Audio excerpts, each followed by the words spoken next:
नमस्कार मंडळी. तर पावसाळ्यात ना नदीला काही प्रकारचे मासे किंवा आता ह्या शिंपल्यांसारखे दिसणारे हा प्रकार आहे.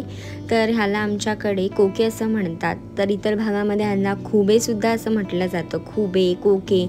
तर आता हे बनवायचे कसे त्यासाठी आपण रेसिपी पाहूयात. त्यासाठी इथे मी एका टोपामध्ये पाणी घातलं आहे आणि पाणी गरम करत ठेवायचं.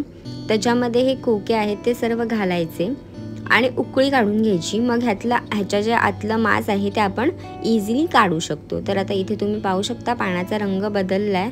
एक 10 मिनटं आपल्याला हे छान उकळवून घ्यायचे आहेत, म्हणजे हे ओपन होतात आणि ह्यातलं आपल्याला मांस इझिली काढता येतं.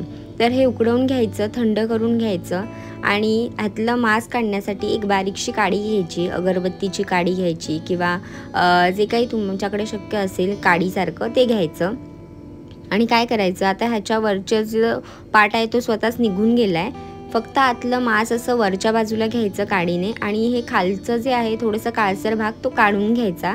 त्याच्या आतमध्ये वाळू असते, तर बाकीचा जो पोर्शन आहे तो आपल्याला घ्यायचा आहे. असंच करून सगळ्या कोक्यांमधलं मी मांस काढून घेणार आहे. आता इथे पहा, ह्याला जे वरचं कवच आहे ते हा कोक्यावर आहे, ते आधी काढून घ्यायचं. इझिली निघतं उकळवल्यामुळे.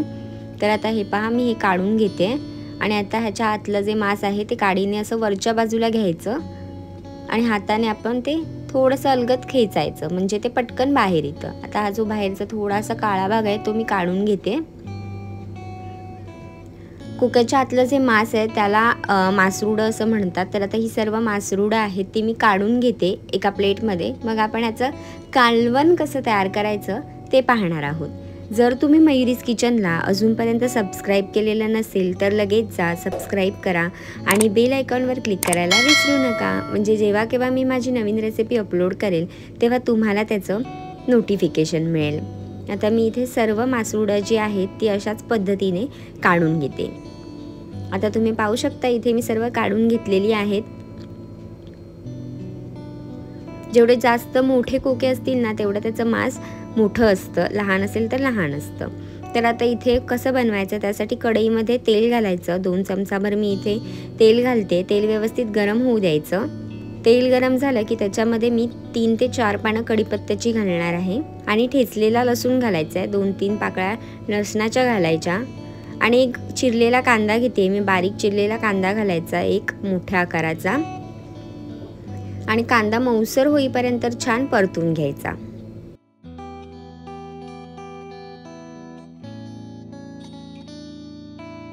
कांदा थोडासा फ्राय झाला की त्याच्यामध्ये टोमॅटो घालायचा. मी एक मोठ्या आकाराचा टोमॅटो बारीक चिरून इथे घातला आहे. आता कांदा आणि टोमॅटो दोन्ही व्यवस्थित मऊसर होईपर्यंत आपल्याला आधी तेलावर फ्राय करून घ्यायचं आहे आणि मग आपण ह्याच्यामध्ये मसाले घालणार आहोत.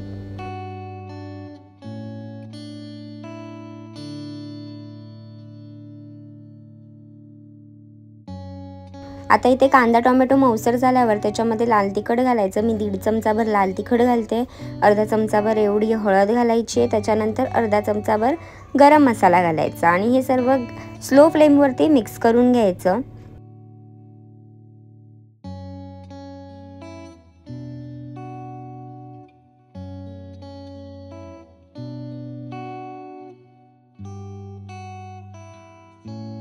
आता इथे मसाला मिक्स झाल्याच्या नंतर ह्याच्यामध्ये मी 1 कपभर एवढं इथे पाणी ॲड करते. पाणी ॲड केल्याच्या नंतर हे व्यवस्थित मिक्स करून घ्यायचं आणि मग ह्याच्यामध्ये आपण जे स्वच्छ करून ठेवलेले कोके आहेत, कोक्यातली मासरूडं ती इथे घालायची आहेत. पाणी ह्याच्यासाठी कारण का मासरूडं जी आहेत ती शिजायला थोडासा वेळ लागतो, म्हणून इथे पाणी घालायचं आणि मग पाण्यामध्ये आता मी इथे ही मासरूडं घालते.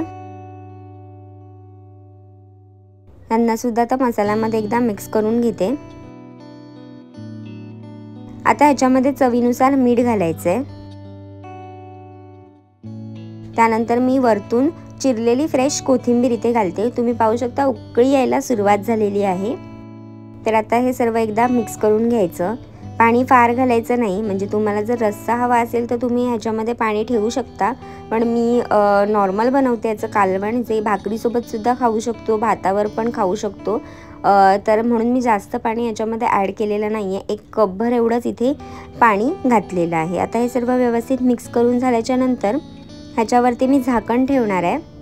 आता मी ते झाकण ठेवणार आहे आणि 20 मिनिटांसाठी हे शिजू देणार आहे. आता इथे 20 मिनिटानंतर तुम्हाला मी दाखवते कोक्याचं जे कालवण आहे ते मस्त शिजून तयार झालेलं आहे. सुगंध तर कमाल येतोय. आता इथे तुम्ही पाहू शकता, जर तुम्हाला ड्राय हे वाटत असेल तर थोडं पाणी घालून ॲडजस्ट केलात तरी सुद्धा चालेल.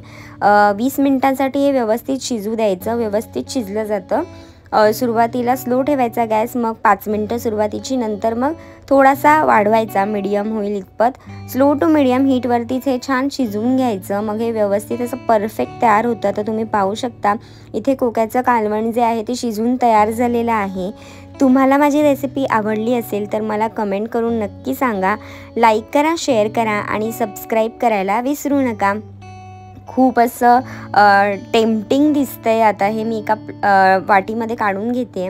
मी हे भाकरीसोबत खाणार आहे आणि जर ओलसर हवं असेल तर थोडं पाणी ॲडजस्ट करून घ्यायचं आणि मग छान असं मस्त कालवण तयार होतं.